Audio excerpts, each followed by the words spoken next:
Hello, this is Eileen, the environmental educator, and it's Friday, so it's a Friday funny.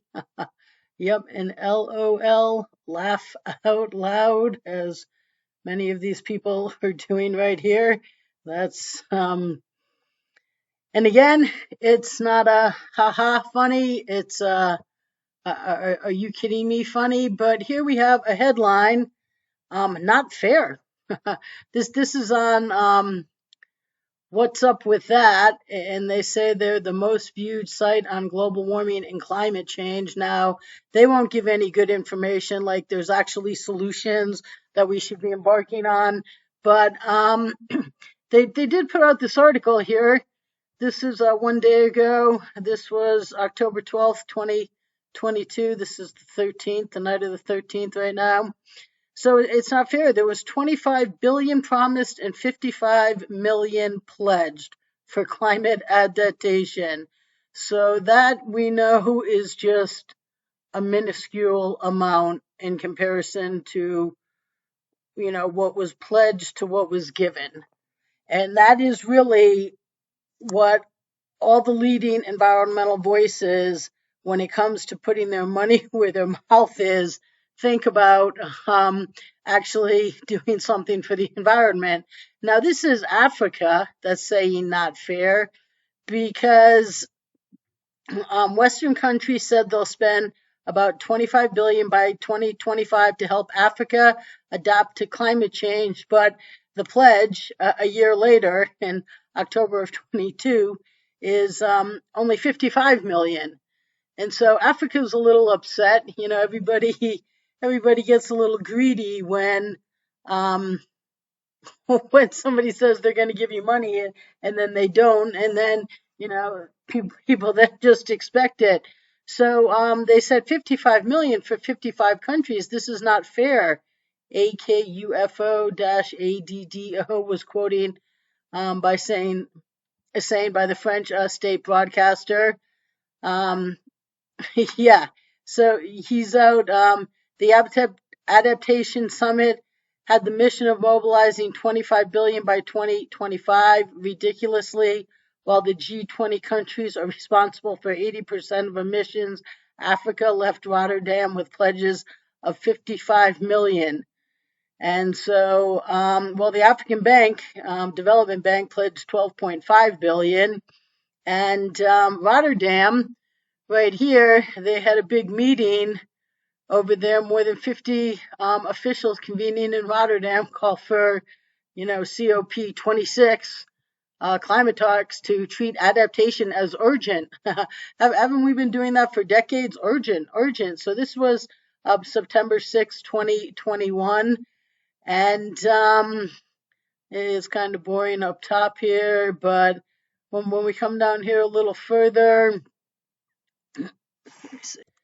they say that we are now living in the eye of the storm. Adapting the world to our climate emergency is essential for our safety, even as we tackle a global pandemic, which has nothing to do with climate change, and the climate emergency is, of course, been harped on for decades and not been proven to be an emergency.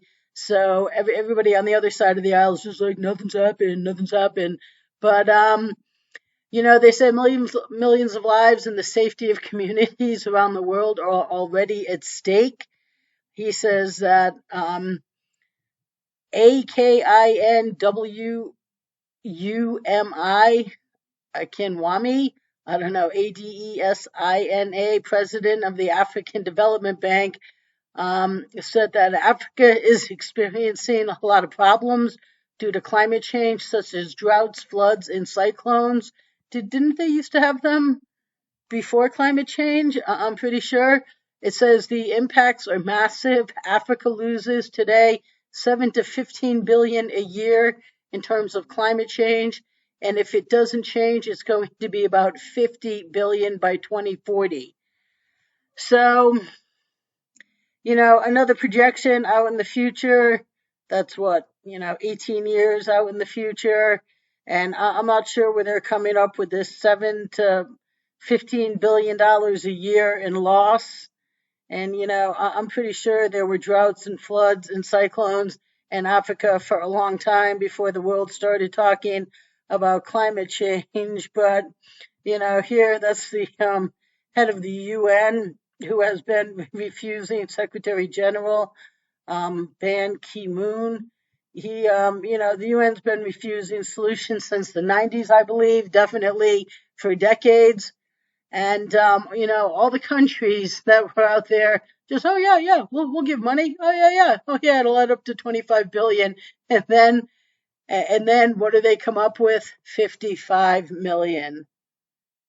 So not that 55 million is chump change, and not that money can even solve this problem really, but that just goes to show that not only are the people in charge not willing to actually get on solutions the world needs and actually solve problems, whether global warming is real or not.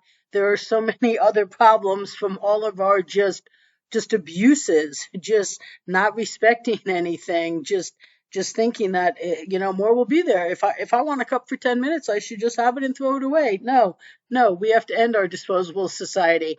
But all the people that are pledging all this money refuse to get on real solutions that would actually solve a lot of problems, not just climate change, if that's real or not, if it's human induced or not. There's so many other problems that have to do with our just abusive lifestyle. You can still live a 21st century life and just do it respectfully. But all the people that are in charge won't allow real solutions. So they think that just throwing money at, the situation is going to solve it. But then when it comes to throwing money at the situation, they don't even do that. Okay, and it's not like they have the money. I mean, the United States government is they are the poorest country in the history of the world, in 31 trillion currency collapsing debt plus more. That's just the debt that they publicize. It's multiple times that if you add up all of the black money, the dark money, according to experts. But so they don't even have 25 billion. All of the advanced countries are broke. They're all broke. They're all just living by a shoestring. That's why we're about to face some very serious times facing the world. And let me tell you, this is going to be the least of Africa's problem. But right now, Africa's out, holding their hand out, like, oh, you caused problems and you promised us this money and then you didn't get it.